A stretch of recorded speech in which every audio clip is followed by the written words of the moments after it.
We turn now to a pending execution in Pennsylvania that's making national headlines. Terrance Williams, known as Terry, is scheduled to die on October 3rd. But advocates for child victims of sexual abuse are calling on Pennsylvania Governor Tom Corbett to grant him clemency.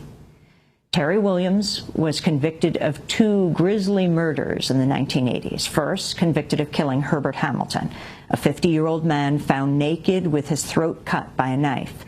Williams was tried for third-degree murder in the case and sentenced to 27 years, a somewhat lenient charge because the murder reportedly happened after Hamilton had demanded he pose naked for him. Then in 1986, Williams was convicted of killing a second man, Amos Norwood, who was beaten with a tire iron, set on fire, and left in a cemetery. The murder happened just 3 months after Terry Williams turned 18 years old. What the jury in that case did not know is that Norwood had sexually abused Williams and had allegedly violently raped him the night before. Furthermore, Williams had suffered years of physical and sexual abuse by older men. Most recently, evidence has emerged that prosecutors tried to make robbery seem like the motive for the murder, even though Williams' co-defendant knew about the sexual abuse. A hearing on this part of the case is set to take place today in Philadelphia. Now, as Terry Williams' execution is set to take place in less than a month, October 3rd, 5 of the jurors in his case have since come forward to say they believe life without parole would have been the appropriate sentence because they did not know all the facts. Even Norwood's widow, this is the murdered man's widow, has asked that Williams' life be spared. She recently wrote, quote, "I do not wish to see Terry Williams executed. He's worthy of forgiveness, and I'm at peace with my decision." All of this comes as Pennsylvania has recently dealt with 2 high-profile cases of sexual abuse, including former Penn State assistant football coach Jerry Sandusky. Meanwhile, a bipartisan Senate task force here in the state is in the process of reviewing the state's death penalty. Pennsylvania has the 4th largest death row in the country, one of the highest reversal rates for capital punishment cases. If Williams is executed, he'll be the first death row prisoner to be executed non-voluntarily by the state in 50 years. I mean, the first death row prisoner to be executed who did not,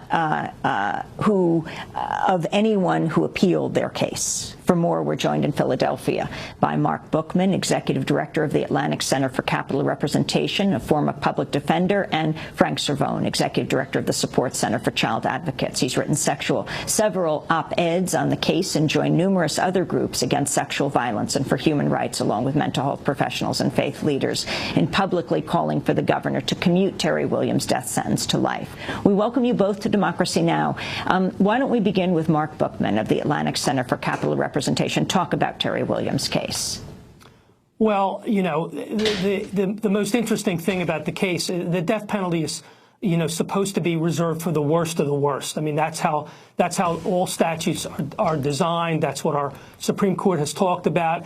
You know, you take a look at this case and you see a young man, barely 18, who has been sexually abused almost his entire life. At the time he commits this crime, this unfortunate crime.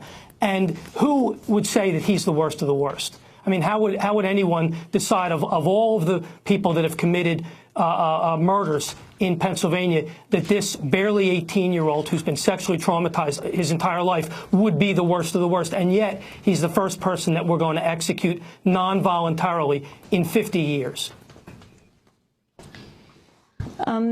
Talk about how it is that in his original case, in the original trial, that it was not presented that he was repeatedly raped as he was growing up. Well, frankly, practically nothing was presented in his original case, and that was not unusual. The trial took place in the mid-'80s. In Philadelphia, virtually nothing was presented, and in fact the jury found no mitigating circumstances. Now, again, this is an 18-year-old, 18 years and 3 months old, who's been sexually abused his entire life, and this case itself is about that sort of sexual abuse, and yet none of it was presented to the jury, and the jury found literally no mitigating circumstances, no reasons at all to spare him from a death sentence. Just, another example of pretty inept lawyering, I would say. Who was his lawyer? What happened to his lawyer? Well, I think that the standard of practice in Philadelphia in the mid-'80s was quite low. And, wasn't his lawyer disbarred? I don't know. I don't know about that. That may be the case. I just don't know. But I know that this sort of sexual trauma requires a certain expertise to be elicited. I know Mr. Cervone can certainly talk about that. It's not. If you meet your lawyer a few times and you're facing this kind of a trial, you're not likely to blurt out everything that's happened to you, all of the awful things that have happened to you in your lifetime. It requires a team of lawyers and experts to work slowly and carefully with a traumatized person to elicit this sort of information. And certainly it was not elicited in front of this jury. I want to read a comment from Assistant District Attorney Ronald Eisenberg about efforts to compare Terry Williams to victims of convicted retired Penn State assistant football coach Jerry Sandusky and predator priests. He said, quote, "That effort to piggyback on these sorry events is, I think, quite cynical. The situation is nothing like the altar boys and other victims of sexual abuse here and in State College." Frank Cervone, your response. Well, in fact, they're very similar. This is a man who, for which there's lots of corroborating evidence, was sexually abused when he was 6. He was repeatedly abused by different men as a boy.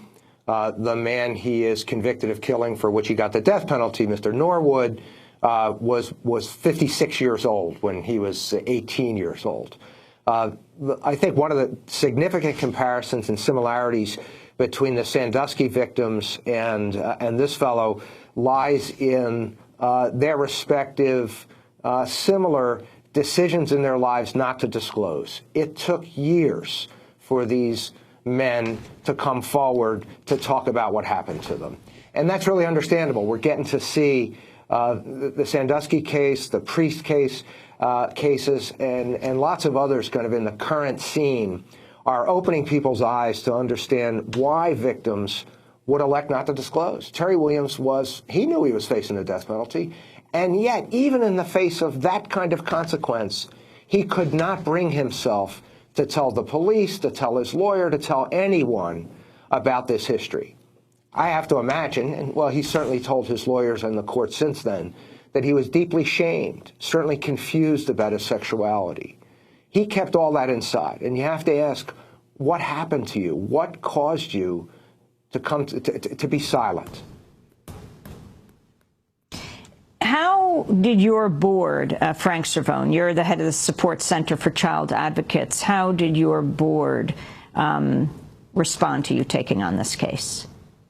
But folks have been tremendously supportive.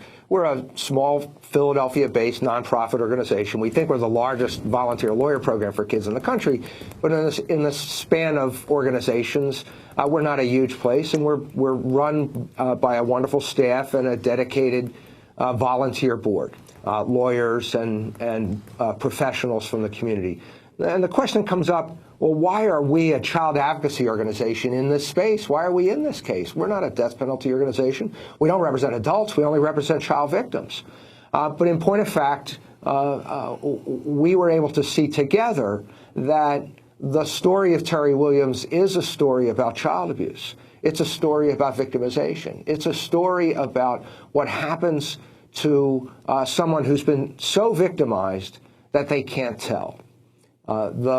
One of Williams' victims, Amos Norwood, led the altar boys and directed the Youth Theater Fellowship at Philadelphia St. Luke's Episcopal Church. He's since been accused of inappropriately touching a number of boys at the church. I want to play an excerpt from an interview with Barbara Harris, a retired bishop with the Episcopal Church who knew Amos Norwood from working with him at St. Barnabas Church.